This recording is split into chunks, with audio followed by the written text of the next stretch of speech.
What's up, my people? Hey. Welcome to the Restoring the Breach podcast. I'm your host, Greg. And I'm Cachet. Where we specialize in unlocking the leader inside of you. Ooh, it's been a long time. It has been. Definitely been on hiatus. But we're excited because we're launching a new mini-series called Let's Talk with the Colemans. Mm-hmm. Let's Talk with the Colemans is exciting to us because this one is more personal. Mm-hmm. It is unscripted. And we go deeper in conversation. Indeed.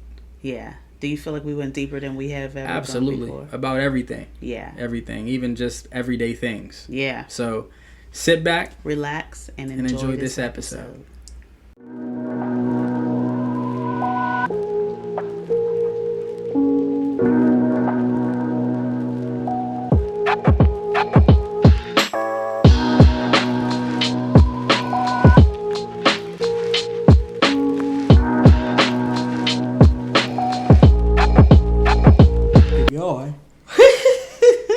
Caught the yawn in there too. Whatever. What a weekend. Oh my goodness. This weekend was one for the books. And I am sitting here thinking about a prayer I prayed years ago. Mm-hmm. And the fruit of it that I can see today. And that prayer was? In the prayer, I was getting to it. Oh, my fault. No, you be on. No, boy, this is me. Don't leave me. So. Let me. And I think you should leave me alone. Shout out to Aaliyah. R.I.P. Queen. Anyway, I was thinking about, I prayed a prayer years ago about having friends. Because there was a space in our marriage where it was just a shift in life. So things were different. Not necessarily in a bad way, but people who've been married for any amount of time maybe can remember back when they first got married and how there was a shift in family and just all kind of things. And sometimes you get to a place where you feel a little isolated. Alone. And especially when you have kids. Kids was the big one. Yeah. Because when it was just me and you, we was out with all the friends and stuff. And even though our friend dynamic switched a little bit because we got married, and so we were more with the married people than our single friends, and you had just left college and all that different stuff. When we started having kids, I was just busy mommying. And, you look up and it's you really don't have, it felt like I didn't have any friends. And I remember praying for, because I think you told me to, and I just looked at you like, man, you was corny. And you was like, why don't you ask God to give you friends or something you said that was real super holy. And I was like, all right. So I prayed it. I probably waited till at least 15 minutes because I can't give you the satisfaction and knowing that you suggested a prayer for me.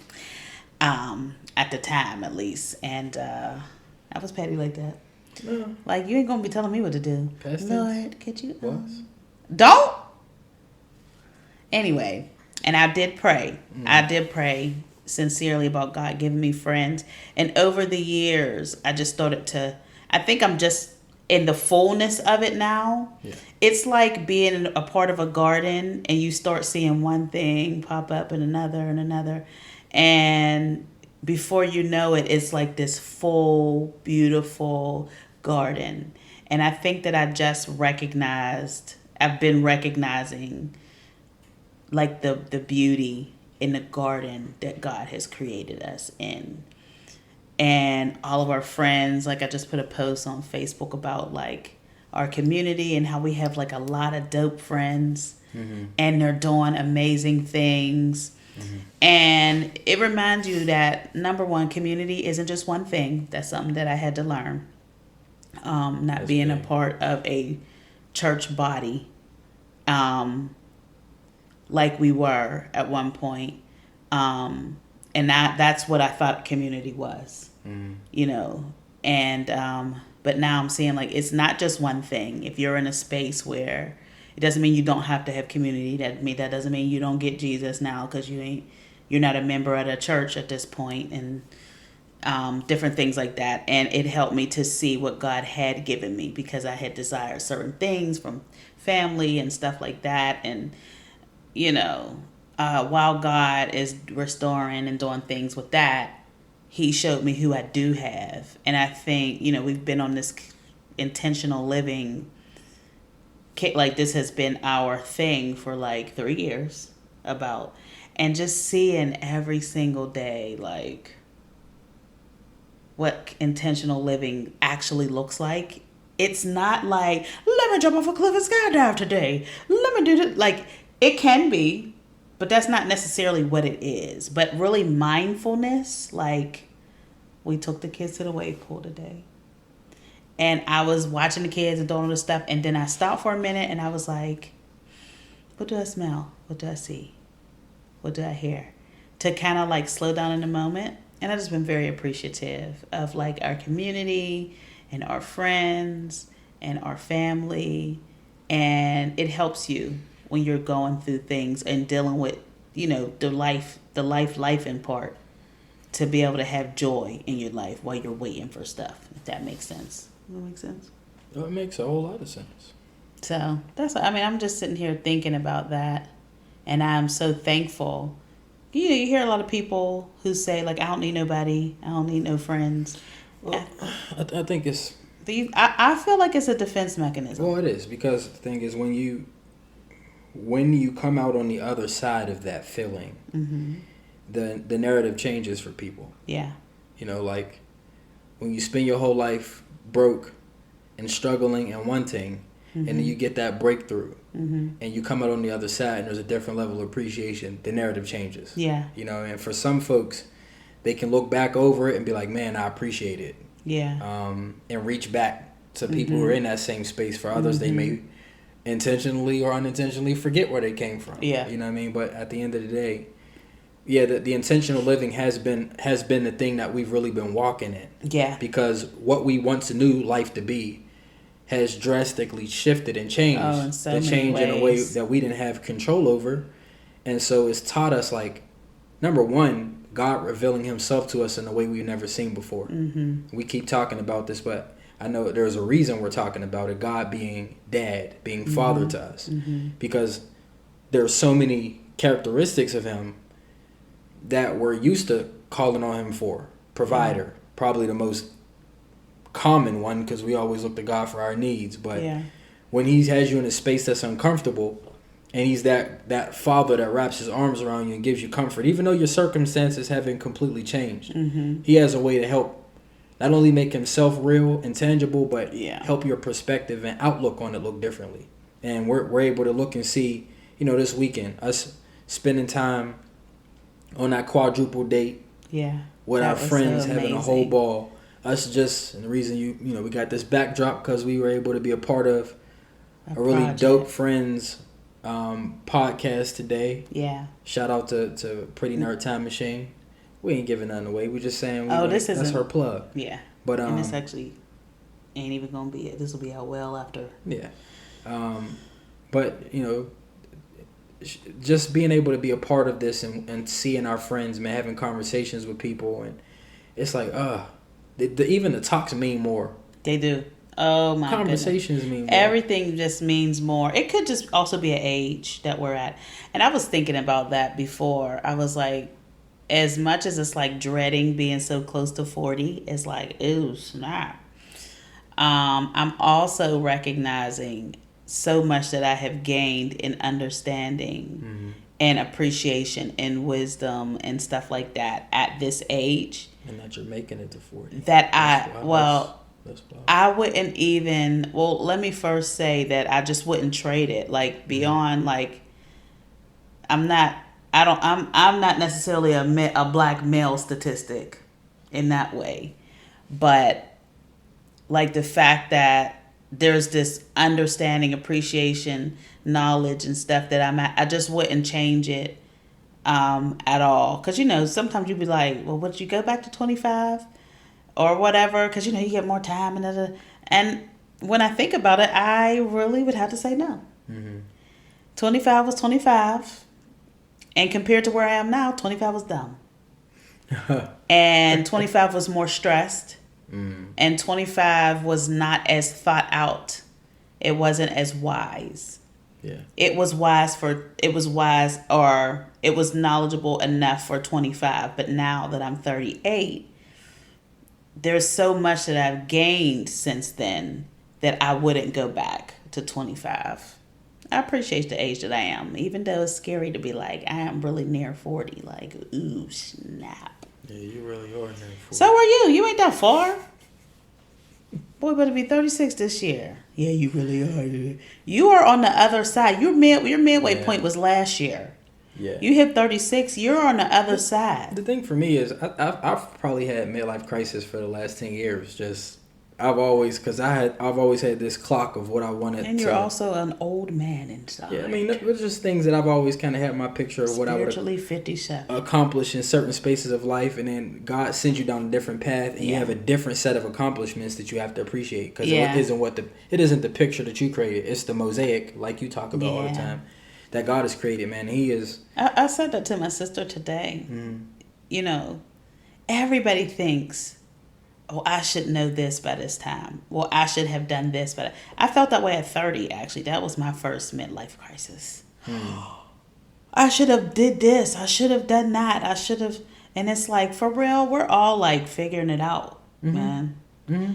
Life be lifing. And on top of that, you just don't. It's okay to recognize you're not going to know everything. Like some of the things that you do now, we talk about this all the time. Some of the things you do now had to be developed. Who you're becoming, what you're being called to do in this earth. Yeah.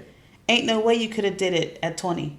You couldn't have did it yet because you weren't even there yet. It wasn't even a real thing. I didn't realize that till you said it the one day. How could you mentor fathers and you weren't a father? And you're not a father yet. Or you're a brand new father for the first time. You can't mentor fathers. That's right. And you're just became a father. Mm-hmm. You can't do marriages and couples counseling and stuff like that if you are in a new marriage. That was one of the first pieces of advice I got. Don't take any advice from anybody who hasn't been married for 10 years or more. And a lot of people who've been married for a long time stand by that. And at the time, you think you know. Like I remember when we first got married, I remember like I was finding all this stuff in the Word and I was writing all this stuff down like, yeah, and da-da-da-da. That is like, I thought was like, man, you could teach people this. Like, man, I didn't know anything. Mm-hmm. I can look over it now. I'm like, yeah, this is good. But have you considered this real life side of it that that didn't hit yet when you were 23? How long we got married? 23. 23. Mm-hmm. You ain't even look. You ain't factoring a real life side. You ain't factoring this, that, the other. Like today, I asked my baby sister, "What's it like to raise a teenager?" You know why? Because I haven't raised a teenager yet. Mm-hmm. But she has a teenager. And we got to talk about what it looked like and some of the things that she was saying are things we're starting to see. Yeah. And that is why it's important. Number one, we recognize this is why you can't do it. God didn't create us to do life alone. Like we need our community. So even people who are like, I don't need nobody, it's like you do. Mm-hmm.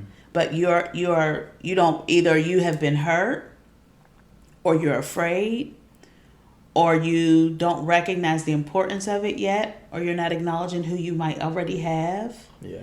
But life is done better when you have, and I'm not, the community don't gotta be like, we're brothers, like everybody together all the time. That's just one version of it. But just having people who are just dope to double date with, or like to talk to about different things, dating and entrepreneur. My friend was talking about it. She named all this stuff, entrepreneurship and being a mother, being a father, and stuff like that. That's community. And that's definitely why the conversations mean so much more to me. Mm-hmm.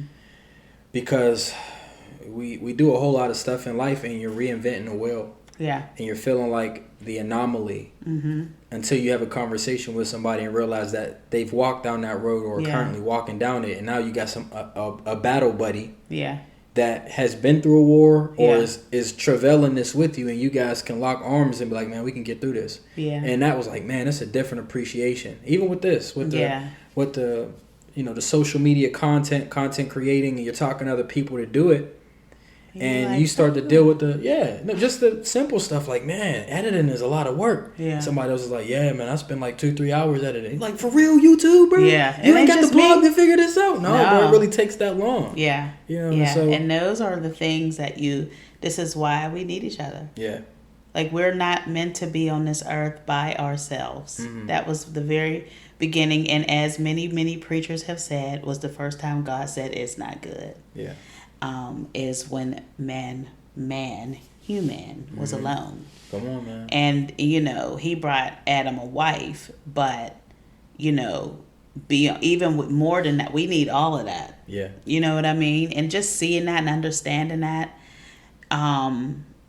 it makes it like you see people who are kind of isolated and alone at times, and sometimes you can see that life is more difficult because of that. Yeah.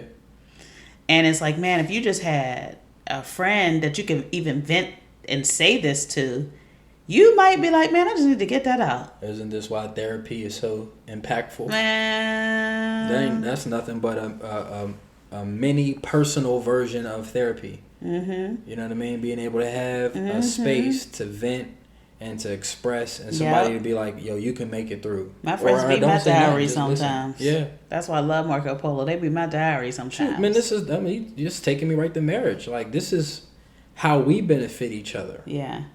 Like, you are a safe space for me to be able to communicate, even though, you want me to talk a whole lot more in certain areas, but it's something I'm learning. You're working on it. But it is showing me that it's,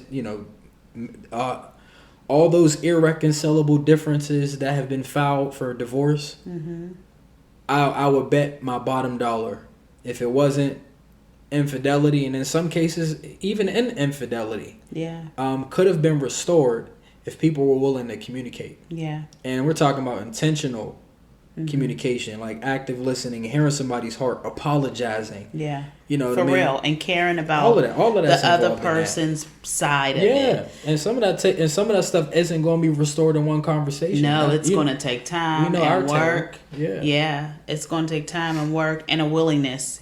In marriage, you can't do it on your own. Yeah. I know that people often quote the scripture about the wife sanctifying the husband and that type of thing. And I get what was being said there. However, I say, and Lord forgive me, I'm not trying to add to your word in no crazy kind of way, but if I am the only one who's doing the work, or if you're the only one trying to do the work and the other person isn't, it's not going to work. Yeah. Marriage really takes me and you trying to do it together. Yeah. I can't fix an us problem. Anybody who's an engineer or a mechanic of some sort would understand exactly what you said. And the reason I say that is because they couldn't put any mechanism together and expect one piece to function by itself when another piece that's supposed to help it move or play a part in its activation not function.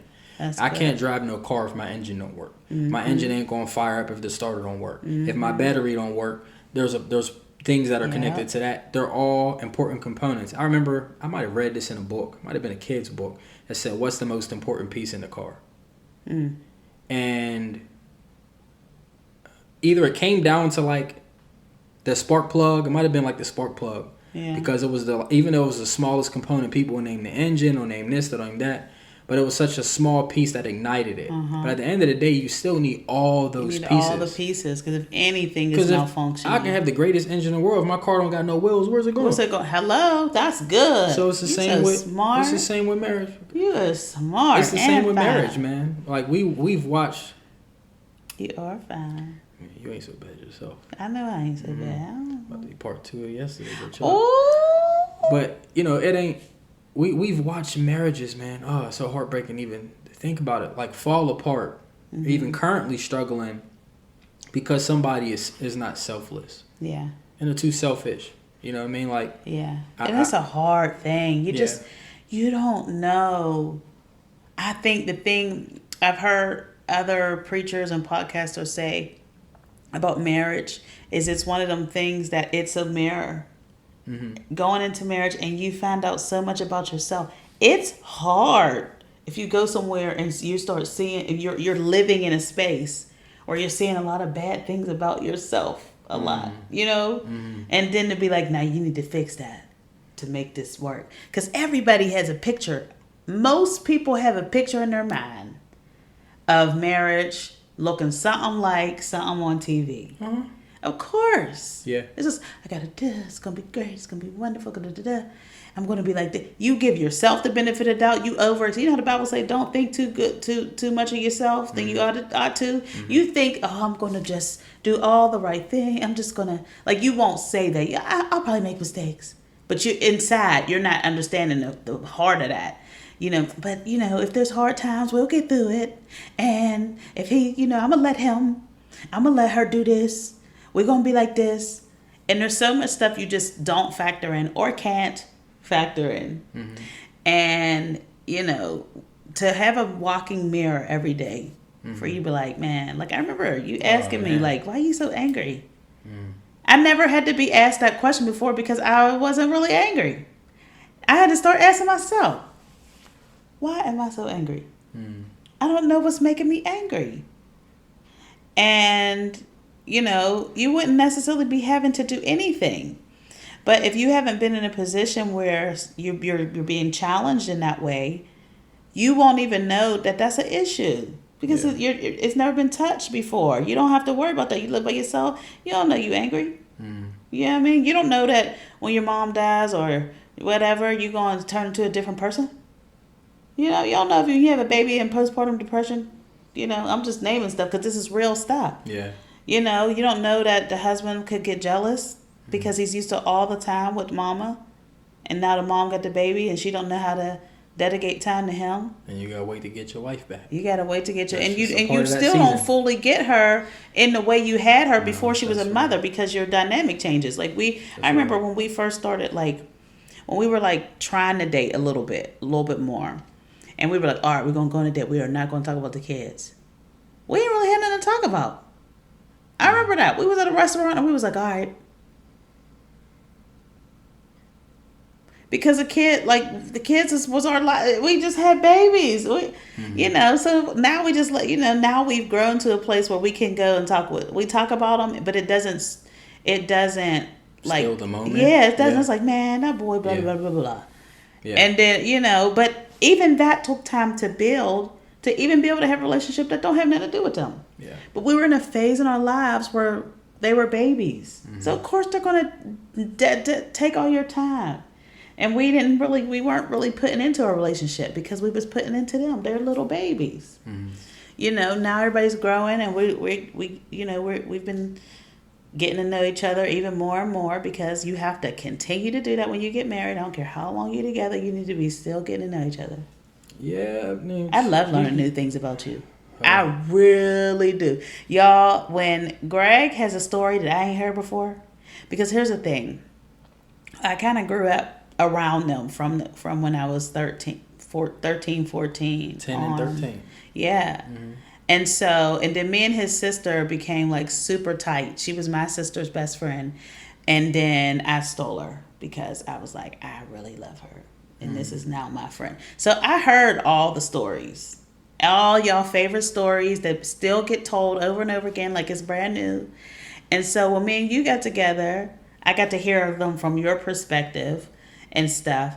But it still was stories I heard. Oh, now you get the Matthew, Mark, Luke, and John perspective. Yes. So when you tell me stories, so sometimes I'll make Greg uncomfortable. Yes. Because I love to know you. And I told you that.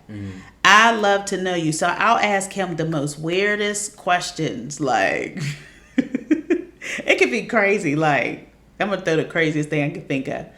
It'll be like, did you wear socks when you lost your virginity? Like, he'd be like, girl, what? But. And then demand an answer. Like, tell you me. Don't even give me an out. Did you wear socks? I need to know. And what color was the socks? Was it comfortable with the socks on? Like, it could be. I literally, that's not fake. I did ask that. But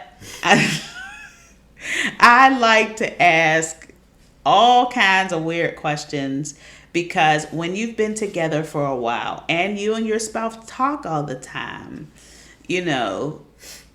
I like to hear what his mind is thinking or what he was thinking at this time or that stuff that I haven't heard before. Because for me, I heard a lot of the stories already because I hung with your sister and your brother for real. And even when you was away at college, I was hanging with them. And so to hear stories from your perspective, to hear things about what you were thinking and what you're thinking and stuff like that. Like I had to tell him like a week or two ago, like, I want to know what's going on in your world. Like in spaces I'm not. Work is boring. It's not nothing. I'm like, I just feel like, it's mumbo jumbo with this. I'm like, no, I want to be a part of your world. This is how me and you have a bestie powwow of somebody getting on your nerves at work. I don't have to understand all the stuff about the stuff, but if somebody is driving you crazy at work, a space that I'm not, like, man, blah, blah, blah, blah, blah, blah. And when we had my favorite moment of like 2 weeks ago was when we just had a, since we're talking about what's getting on your nerves moment on Marco Polo. Because men are fixers. And so you're still learning about venting. Oh, that's all the inside thing. And, I'm just saying, men are fixers. I'm saying it. And so venting for women, sometimes women can identify, just want to be able to say it and get it out. We don't want no answers. We don't want you to be all like, well, how can I fix it? And you're wired that way. And I understand that. But as we are getting closer as best friends, I'm saying it's okay to vent. So something was getting on my nerves. And I called Greg like, Aaron, I'm going on about what's getting on my nerves, and something was getting on his nerves, and so he comes back on the next Marco Polo and was like, since we're talking about what's getting on our nerves, let me just add this.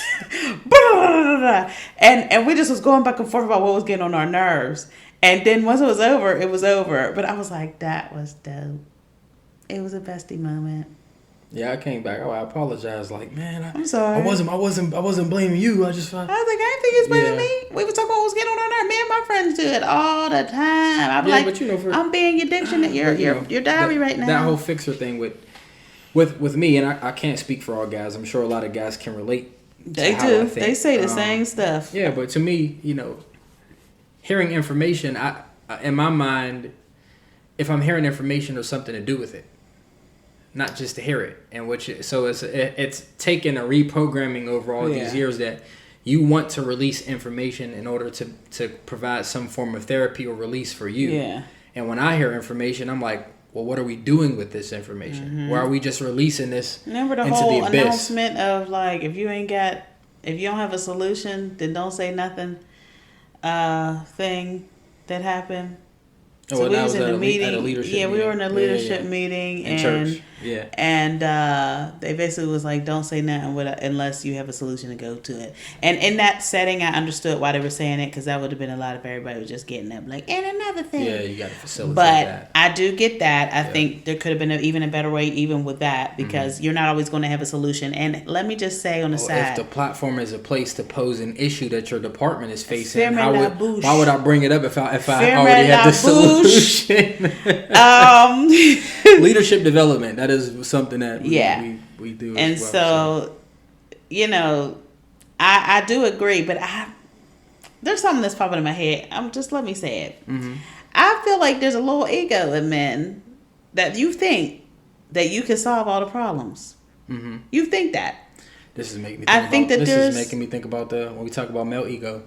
The video that we watched. I thought it was good. It was really good. And you guys, because I've heard a lot of men say the same thing. That's why I know you I can't speak for all men, but I could say in general, a lot of men have said with their wives or women or their whoever. Yeah. Women, we like to vent. A lot of women say that we want to vent. We don't always want the solution. We just want to be able to say it. And a lot of men are like, I struggle with that because, and I just feel like it's a makeup. It's a way that God wired us. And, so you can in some ways speak for probably the majority, to be honest. But I feel like there's a little ego in there that you actually think you can solve every problem. I do think I could solve every problem. But you can't though, and that you're putting a lot of weight on yourself. Who are you, Jesus Christ? Well, my mindset with solving a problem doesn't mean I always have the solution directly. I believe if you allow me and trust me, see, this is where I'm going with this. See, and I feel this hear is this powerful. ego? Do you hear the ego side? No, this is me being not just an accountability partner, but a support system for you. If you trust me with the information, God has equipped me. No. Here we go, priest. No, listen, Okay. this is. You're not listening. I am listening. He's equipped me to be able to process it, either come up with a solution that I may have, or I can figure out how to get an answer. I do this in the natural world. I know you do. When I don't have an answer for my people, yeah, I find a way to figure it out. And Which if that comes through me talking to somebody else, in this situation, if I can't figure it out on my own, I go to God and pray on your behalf or pray for solutions. Too. You can.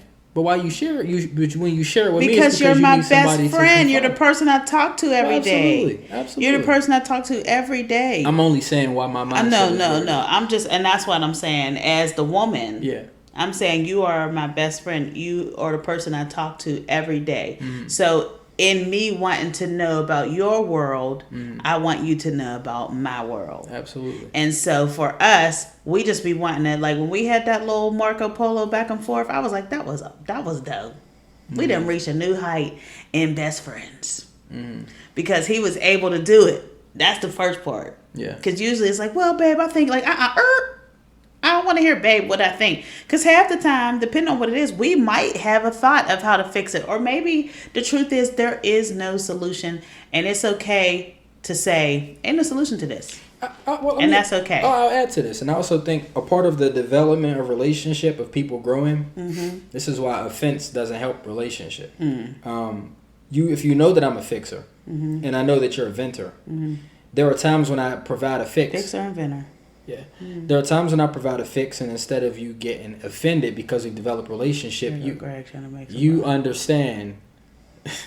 Here you go, trying to make somebody let him fix. This is why Cachet's issues. This is why God put me with why we always preach active listening around her, because she got a problem with it. No, I don't. I'll be listening, but if it don't make sense, let me finish my statement. Go ahead with your bad self. Go ahead. You recognize that I'm a fixer. I recognize that you're a venter. I'm learning that there are moments and times, and because I'm not Jesus the Christ, I don't always know when it's the time to provide a fix and the time to listen. But if you understand and know my heart and know how I'm wired, you recognize naturally he's a fixer.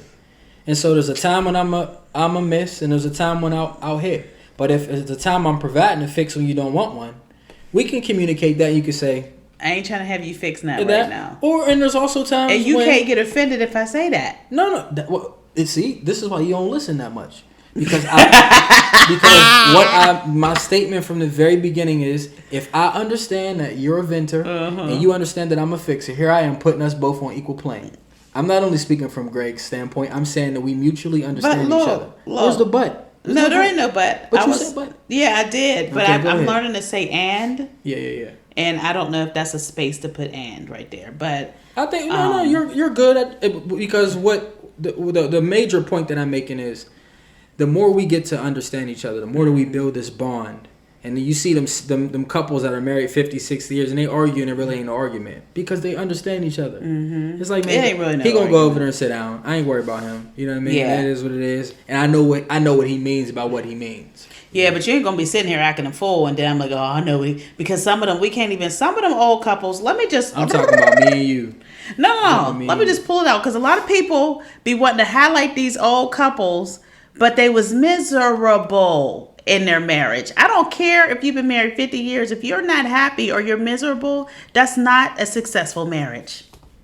Let me put it out there. You done went down a whole nother plane. Because I see people all the time, why ain't people like our grandmas and our grandfathers? And I get what they're trying to say, but there was some deep stuff in them old generations. Them women couldn't get out. Them men couldn't. They could be getting beat and knocked upside their head, but they couldn't leave. They man could be down the street with Susie Mae with a whole new family, and because you don't want to be a divorce and all this stuff, they took it, and we don't know that side of it. And and it's cool with Susie and him and all of them, and we got all these kids, and Papa was a Rolling Stone. But everybody want to be like, oh, they were married 50 years, yay. But yeah, she ain't have no life, and her personality was diminished, and she ain't get to be who she was called to be because of that. Yes, I went on a tangent, but let's not even be like, yeah, because he gonna go over there and sit down, and she gonna go over there, and I know he don't mean what he said. No, I almost said the N word, but I'm gonna say ninja, some stuff. I don't care. You need to learn how to communicate and say the right stuff. I don't have to be like, oh, well, he ain't mean it like that, and he's talking reckless. That's the stuff I'm like, not you, because you're not necessarily. Greg's reckless talk is so gentle. He really is a great guy. I tell people all the time, he really is a great guy. But for the ones who's out here talking reckless, talking crazy to your wife, and she's supposed to just get to know that you, oh, well, he ain't mean that. No. We have to learn how to say the right stuff to each other, too. But anyway, I had to go on there because people always be highlighting them couples, but some of that stuff wasn't that great. I remember talking to my great-grandma, and I said, Grandma, when I grow up and I get married, I want to have a husband like Grandpa. My grandpa was a dope dude, for real. But she said, better than Grandpa. What does she know? She never explained that. What does she know or feel that she ain't expressed that made her say, you found a husband better than him? You get what I'm saying? Yeah, I think two sides of that. Cause that.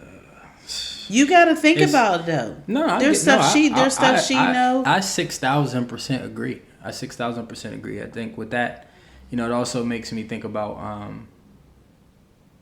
For my daughter, I want my daughter to, I do the best to be the greatest male example for her. Mm-hmm. Of love, of protection, of provision, of nurturing, even from a father's standpoint. And my desire is that the man that comes that I hand her over to when we walk down the aisle takes it to the next level and is greater.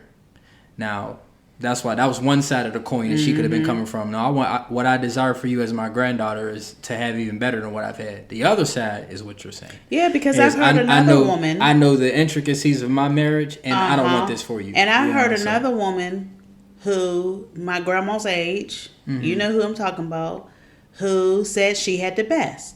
Yeah. So she wouldn't get with a new man. Her husband passed a while ago, and people be like, when you going, I don't know why you ask someone.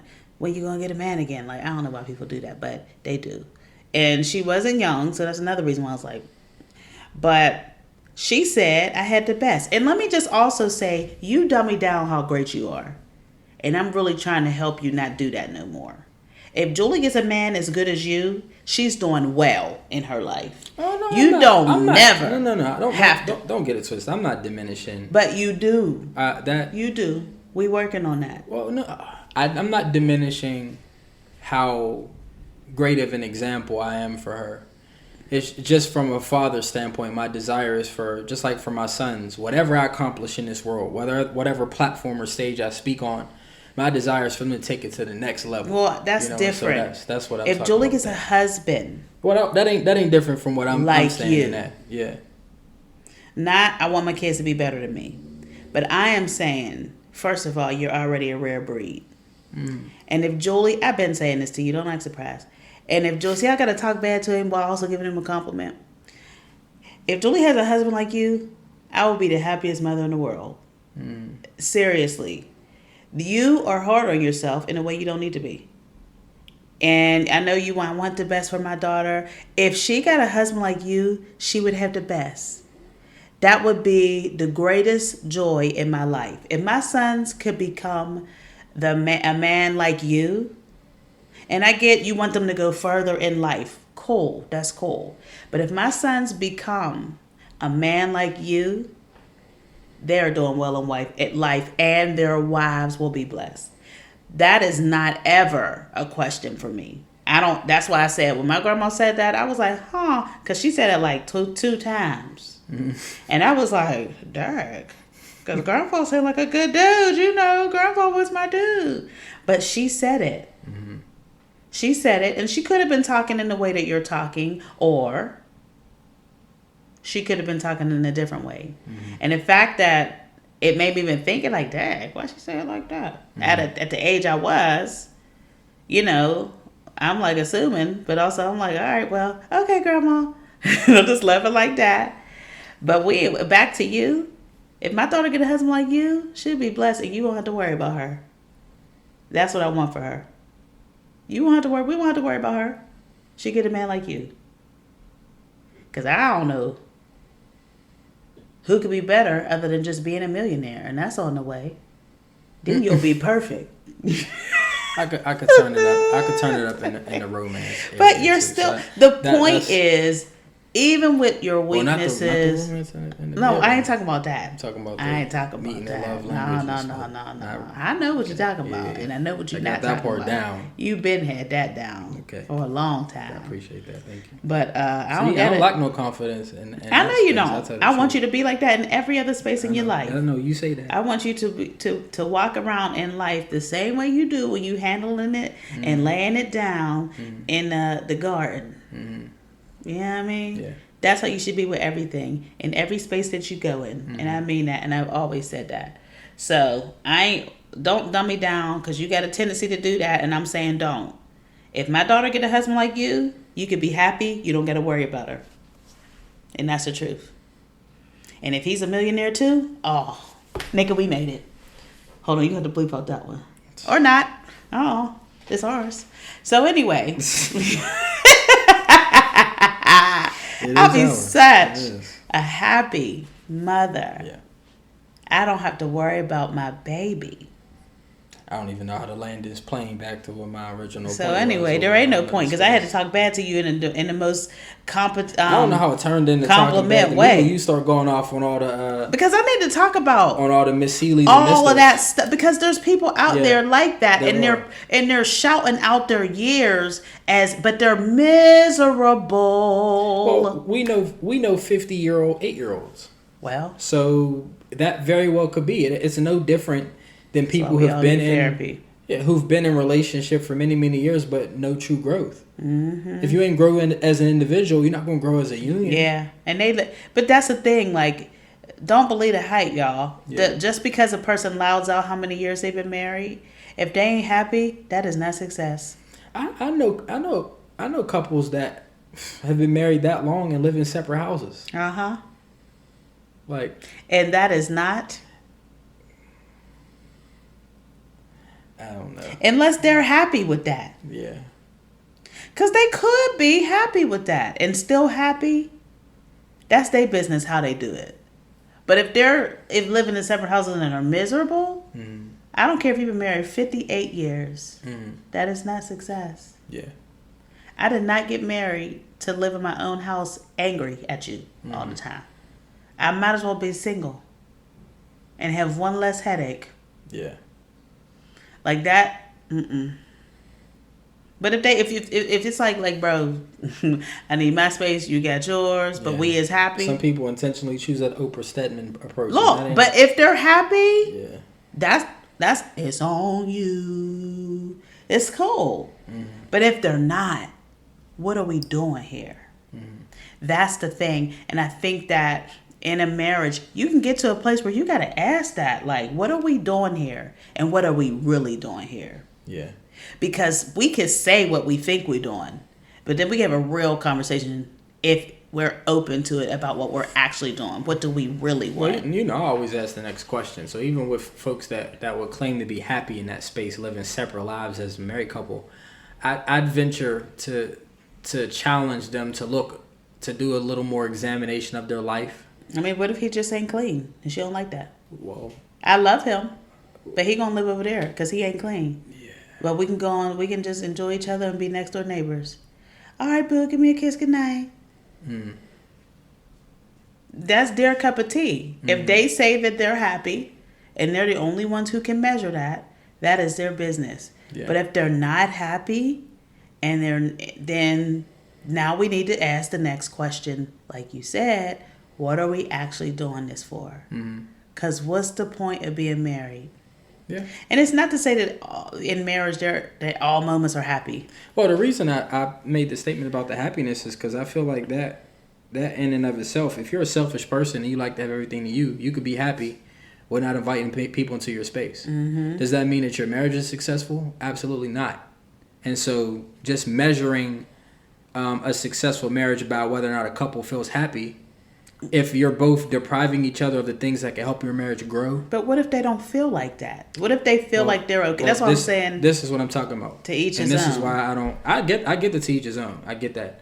But this is where we had that conversation a long time ago about defining that metric with successful godly marriages and successful just marriage. Mm-hmm. And you put a cap on it when you create certain stipulations in the marriage where you're like, I'm holding on to me. I'm keeping all my money to me. He goes over there, he keeps his money to him. And it's just an example of something. You can do whatever you want in a relationship if it works for you guys, like you said. Yeah. But if there's something there creating strife between the two of you, yeah. Well, you that's can say, the thing I was saying. I'm happy because I get to keep all my money to me. I'm not talking about I'm happy solo dolo. Yeah. I'm talking about we are happy with the plan we made and we're cool. Yeah. That's what I'm talking about. Mm-hmm. I agree that if I'm saying it and I'm happy but he's not, then we're not really having this. This goes back to the one-sided part. Yeah. Then our marriage isn't actually happy. Yeah. But the measure of that really does come down to the couple. Yeah. And everybody's stuff is going to be different, and I always say that to people. I just wonder if people would be 100% truthful though. But what if but let's say, hypothetically speaking. Because this is all hypotheticals here. What if they genuinely were like, I like it better this way. We actually get along better if we do it this way. Yeah. And we enjoy it that way. Yeah. Because we can't speak to other people's quirks. Absolutely. And say, well, because you do this, you can't be happy. Mm-hmm. Only person who can really say that is them. Yeah. And their quirks might not make sense to you. It might not be what you like or what you prefer. But, if they are both saying, and not in the superficial, like, no, we're good, but someone's actually miserable. But if they're genuinely, it is beyond what they're saying. It's what they actually feel. If they genuinely feel like this is good for them, my hands is off. Because that's your business. Mm-hmm. You turning into Tabitha Brown right there. And that's your business. And that's the truth. Everybody has their things, their stuff that we do that people be like, you do what? And it's like, yeah, we do. We got our own, like you can talk to every couple and they'll have something that they do that's like a funny thing or something just like between them. Like when me and Greg first got married, we started making each other's toothbrush. And so when someone doesn't make the other one's toothbrush, when they make a toothbrush, there's like this whole thing. And I remember the one time Greg was falling all over the bed, being goofy, like, oh, pap. I can't believe, like and that sounds silly, but that's our thing. We always take a shower together. Always. Mm-hmm. If we don't take a shower together, someone's mad or like somebody did something like mow grass or something the other day. Every shower we take, generally, since we have been married, has always been together. Something that everybody don't do. I hear people all the time, like, girl, because I was taking a shower and I'm like, I don't even know what that's about. I always got conversation in the shower. We always talking in the shower. But everybody has their stuff, and that's cool. You know what I mean? I don't try to force nobody to be like us, nor do I try to conform to what other people do. Unless it's something that I feel like we can adopt and make it ours. Then that's something different, because still, it's like, I like your practice. Wonder if we could do that. Yeah. But we'll do it our way. And that's our business. But it's just the people that be pretending like, yeah, I've been married 34 years. But then the wife is sitting in the car crying. She don't like her life. Mm-hmm. You are not successfully married then. Mm-hmm. That's the thing I'm talking about. But, we are fortunate to be around a lot of dope people. We have been blessed, and so many things are coming. I'm really excited about our, it'll probably be out by the time we do this, huh? Our little video we got, our footage that we recorded yesterday. Mm-hmm. It's going to be awesome. Just showing different perspectives of life. Our quality time with the crew. Yeah. Yeah. And, it's, you call it quality time. I feel like it feels kind of funny. For somebody who's one of your highest love languages is quality time. It's our quality time. You mean with the kids? We're talking about the video. You talking about the date? Yeah, we're talking about the date. We spent quality time with our couple's it's the way friends. You said it. It made it sound like gay or something. I don't know. Sorry. It's the way he said it. I don't want to offend nobody. But I'm just saying. He made it sound some kind of way. I don't want to offend nobody. Oh, anyways, today was dope. This weekend was amazing. I got to see my sister make her birthday cake. I got another cake order, and it came from his post. It reminded them. Shout out the cake on the side. Yes, I do a little bit of bacon on the side. It's more greatest on the front. cake in the Pittsburgh area. And I appreciate that. It is. I'm learning every single day, and I'm enjoying it. I like cooking. I like baking. I like feeding people's bellies and making them happy. Pillsbury and Betty Crocker. This is natural, or I almost said organic. But from scratch. These are all scratch. Beautiful. Yeah. I'm trying to work on like the designer stuff. So I'm learning new things, but I'm staying in my space as I'm learning them and honing in my skills. And I got a new cake I cannot wait to experiment on. I'm trying to convince one of the kids for it to be their birthday cake. I don't know if it's going to be, but we'll see. We have 2 birthdays coming up. Unless you want it. Cake is cake. You got chocolate on it? That wasn't going to be a part of the plan, but you do like this flavor a lot. That's all I'll say. Okay. I think you'll like it. But I just don't know if that's what I want to do. Anyway, I think that wraps up our conversation for today. Mm-hmm. Thank you guys for tuning in for a Real Talk with Greg and Cachet. Let's talk. Let's talk? Yes. So we still figuring it out, y'all. Love y'all. Peace. Peace. Hey, before you go, make sure you subscribe to the channel and like this video.